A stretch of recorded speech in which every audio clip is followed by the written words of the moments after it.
clutch inspector there. Let's just jump through on this Abarth 8-year-old Fiat, right? Also, you've got a fair wear and tear across the interior, noticeable, obviously. Very fine aging. Regards to bodywork, let's go up. It is obviously insurance write-off, and however, visually all the gaps are fine for the insurance write-off. Obviously, you will have some slightly loose plastics imperfections. With regards to body defects, chipped edges, they are, because it's white and it reflects and it's dusty, it's hard to see, especially in sunlight, but you will have these blisters. It's, to me, I don't think it's a corrosion. I think it's a lift up paint, you know. So you've got several areas around here. It is hard to see, you know. You can see the repairs on it. So basically, it's structurally sound car right now as it's been repaired, and it wasn't such a very significant structural damage. So the repairs was those panels on each side here, on this side, and this quarter panel.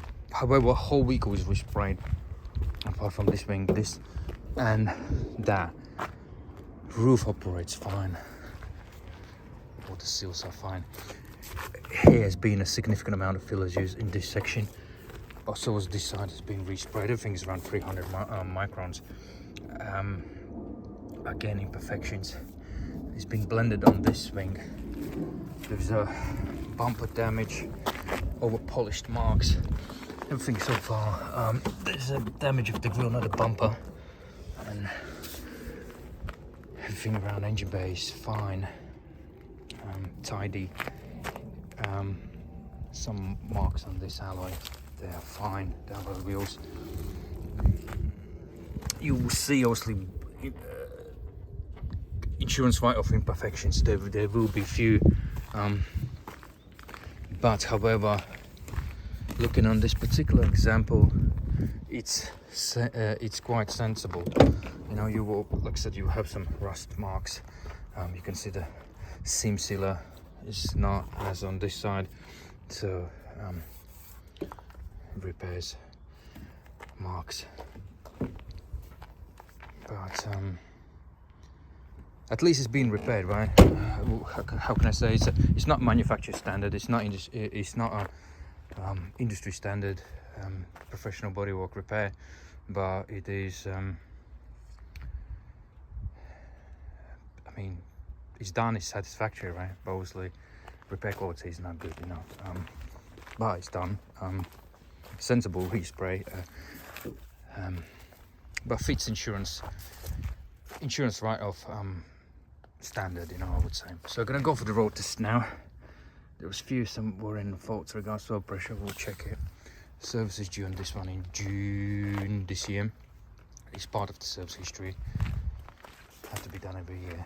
I think there's only 3 services in a stamped book, some invoices. Regards to your mentioned valve, it's seized, it doesn't do anything, it's open to me. And radio speaker, rear, you mentioned, it does work. All the suspension is fine. There's some fair wear and tear on the opening and top arms, on the top wishbone, and some ferrules got surface corrosions, but everything on the side is I would say for 8-year-olds it's very good, you know. So yeah, gonna go for the road test. Anything else, if I have any concerns, I will report this in a report, you know. As you will see in the pictures, this side doesn't have all spray marks.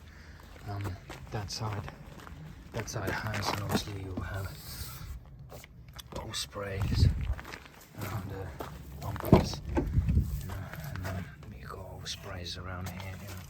It's always classic. There's a ding in it, and you will have some surface corrosion as the door's been removed for the repairs, you know. And as well, you'll see these blisters, you know, on this section as well, in several areas on a driver's side door. I completed this inspection. The vehicle drives and performs in good manner. However, there is a very fine audible sort of knock can be noticed intermittently when you go through the potholes from the rear left. There also could be some plastic, right, or could be something to do with the shock. It's fine, but it is noticeable.